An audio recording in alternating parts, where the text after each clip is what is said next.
Have you ever sent a text to the wrong person and felt your heart drop straight into your stomach?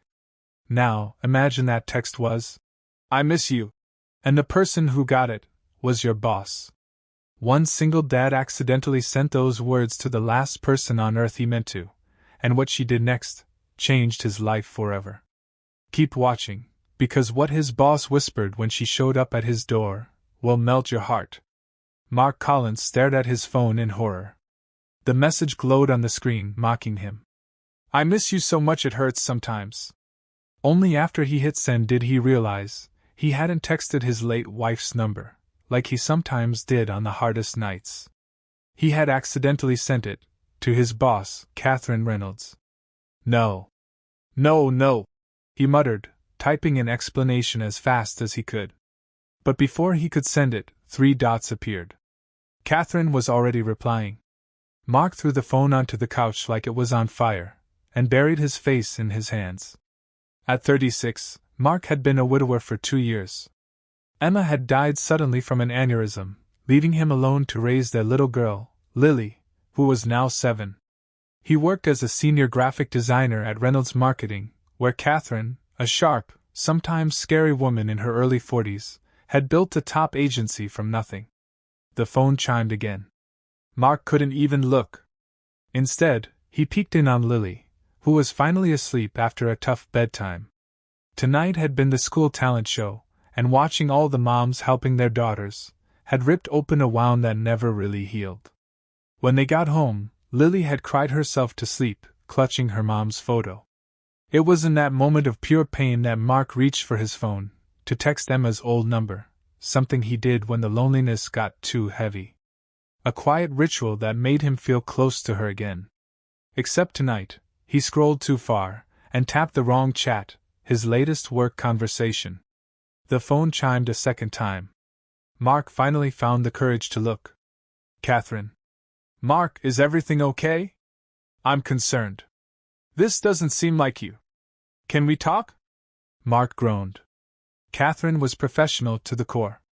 They had a good working relationship, but it was strictly business. She respected his designs, and she'd been kind about his single dad life, giving him flexible hours when he needed them. But they weren't friends. They definitely weren't close enough for late-night heartbreak texts. He typed fast. "I am so sorry, Catherine. That message was not meant for you. Please ignore it. See you Monday." Her reply came instantly. "Who was it meant for?" Mark froze. The truth was embarrassing, but lying would only make it worse. "My wife's old number.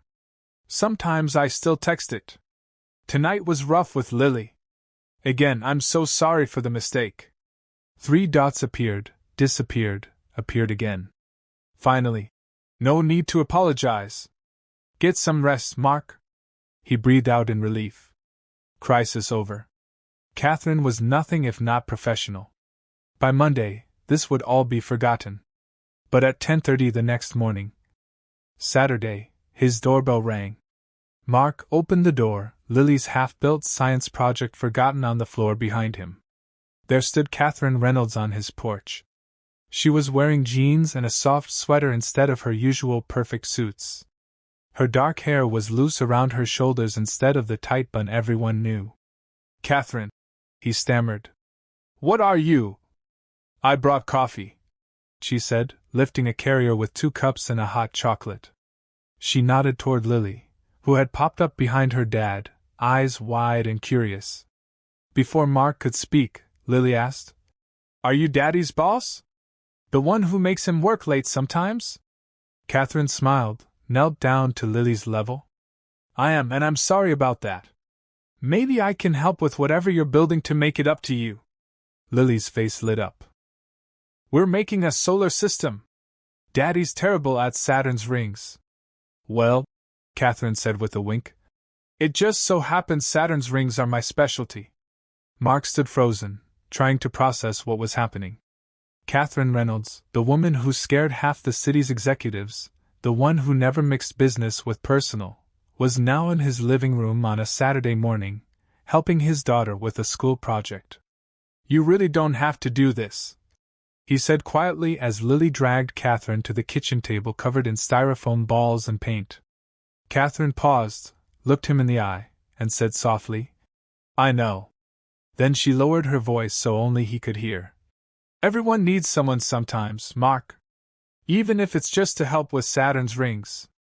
For the next 2 hours, Mark watched in shock as his Ice Queen boss turned into the warmest, funniest, most patient person Lily had ever met. She knew everything about planets, made Lily laugh nonstop, and soon the solar system was perfect, drying proudly on the counter. When it was done, Catherine accepted Mark's shy offer of lunch. Over sandwiches, Lily talked about school, her friends, and how much she missed her mom sometimes. Then Catherine said quietly, "My mom died when I was 9. It was just my dad and me after that." Lily's eyes got huge. "Like me and Daddy?" Catherine nodded. "Just like you and your dad." "Did you forget what she looked like?" Lily asked in a tiny voice. Catherine's face softened. "No, sweetheart. I never forgot. And you won't either." After lunch, Lily dragged Catherine off to see her rock collection. Mark stayed in the kitchen, washing dishes, trying to understand this impossible day. Catherine Reynolds had layers he never dreamed of. When she came back, she leaned against the counter beside him. "She's an amazing kid." "She is," Mark said. "Thank you for today. You didn't have to come." Catherine was quiet for a moment. "When I got your text last night, it hit me hard. I know what it's like to miss someone so much it hurts your body. I know what it's like to feel alone in a room full of people." Mark turned to really look at her, not as his boss, but as a person carrying her own pain. "After my husband died 5 years ago," Catherine continued, "I threw myself into work. Built the agency bigger and bigger, but some nights I still reach for my phone to tell him something funny, or roll over to his side of the bed, and remember he's gone." "I had no idea," Mark whispered. "I don't talk about it. Especially not at work." She gave a small smile. "Gotta keep the Ice Queen reputation, right?" Mark laughed, and it felt good. Real. The Ice Queen has a heart after all. "Don't spread that around," she teased, but her eyes were warm. When Lily ran back in, she had a big idea. "Can Catherine come to the park with us? We always go to the park on Saturdays." Mark looked at Catherine, apologetic. "You've already given up your whole morning." "I'd love to," Catherine said, "if that's okay with your dad." The afternoon at the park was pure magic. Catherine pushed Lily on the swings, raced her down slides, helped build the most epic sandcastle the playground had ever seen. Mark watched them, and felt warmth spread through his chest that he hadn't felt in years. As the sun started to set, they walked home, Lily skipping ahead with an ice cream cone Catherine bought her. "She's going to crash hard tonight," Mark said. "Worth it," Catherine answered. "Days like this are what she'll remember forever." At the house, Lily threw her arms around Catherine's waist. "Will you come back tomorrow? We're going to Grandma's for dinner, but you could come too." Catherine looked at Mark, unsure. "That's so sweet, Lily. But I don't want to crash family time." "But you could be family too," Lily said. "Daddy needs friends. He's lonely." Mark's face burned red. "Lily, it's okay," Catherine said gently. "Your dad and I worked together, sweetheart. But I had the best day." After Lily went inside, Mark turned to Catherine on the porch. "I'm so sorry. Kids have no filter." "Don't apologize," Catherine said. "She's right. Everyone needs people." She paused. "Including me." The words hung in the air, honest and brave. "Thank you for today," Mark said. "It meant the world to Lily. And to me." Catherine reached into her bag, pulled out a business card, turned it over, and wrote something on the back. She handed it to him. "My personal number. In case you ever want to text the right person this time." As she walked to her car, Mark called after her. "Catherine, why did you really come today?" She stopped, looked back, and smiled softly. "Because when I read your text, I realized we've all lost someone. Some of us just hide it better. And sometimes, the universe sends exactly what we need, even if it starts with the wrong number. That night, after Lily was asleep, Mark stared at the card. The woman he met today was nothing like the boss he thought he knew. She was warm, kind, funny, and she understood his pain like almost no one else could. Before he could overthink it, he typed a message to her personal number. Thank you for today. Lily hasn't stopped talking about you. I haven't seen her this happy in forever. The reply came fast. I haven't been this happy in forever either. Mark smiled, feeling something open inside him that had been locked for years. Over the next few weeks, something beautiful started to grow. Catherine came to Sunday dinners at his mother-in-law's house and was welcomed like family. She helped Lily with homework, brought her rescue dog Bentley to play, and slowly became part of their daily life. At work, everything stayed professional, but sometimes Mark caught her smiling at him across the meeting room in a way that made his heart race. 3 months after that mistaken text, Mark asked Catherine to dinner, just the two of them.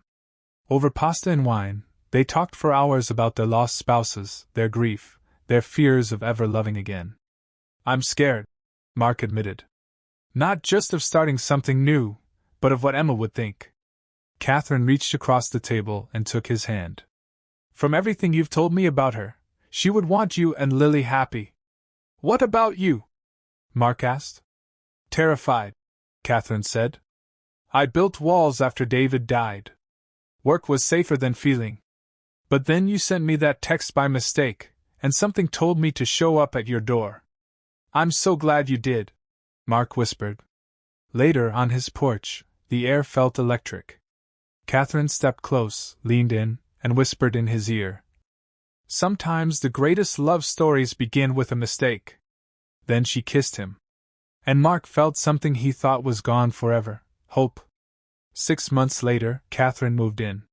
Lily helped decorate her new home office and insisted they adopt another dog so Bentley wouldn't be lonely. Mark's mother-in-law cried happy tears and said Emma would be smiling down. On the 1-year anniversary of that wrong text, Mark took Catherine back to the park where everything changed. As the sun set, he got down on one knee. I never thought I'd find love again, he said, voice shaking. But you showed me the heart can love more than once. Loving you doesn't take away what I had with Emma, it honors it. He opened a little box with a simple, beautiful ring. Catherine Reynolds, will you marry me and make our accidental family official? Yes, she whispered, pulling him up into her arms. 1,000 times yes. His phone buzzed. A text from Lily, waiting at home with Grandma. Did she say yes? Mark showed Catherine the screen. Together they typed back. She said yes. We're coming home. All of us. 1 year later, Catherine walked down the aisle toward him, Lily beaming as their flower girl.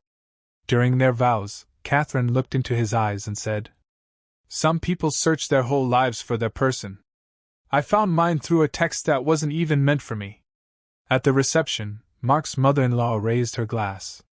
To Emma, she said through happy tears, who would be so proud to see her family surrounded by this much love. And to Catherine, who had the courage to knock on that door and heal 2 broken hearts. Later, during their first dance, Catherine rested her head on his shoulder and whispered, I'm so glad you texted the wrong person that night. Mark pulled back, looked into her eyes, and smiled. Actually, I think I texted exactly the right person. Life doesn't always go according to plan. Sometimes we lose the people we can't imagine living without. Sometimes we send a message to the wrong number. But sometimes, those mistakes are the universe's way of leading us exactly where we were meant to be all along. If this story touched your heart, hit that like button, subscribe, and turn on notifications so you never miss a story about love, loss, and the beautiful accidents that change everything. Remember, healing isn't straight. Second chances come in the strangest packages. And sometimes, the best things in life start with one simple, perfect mistake.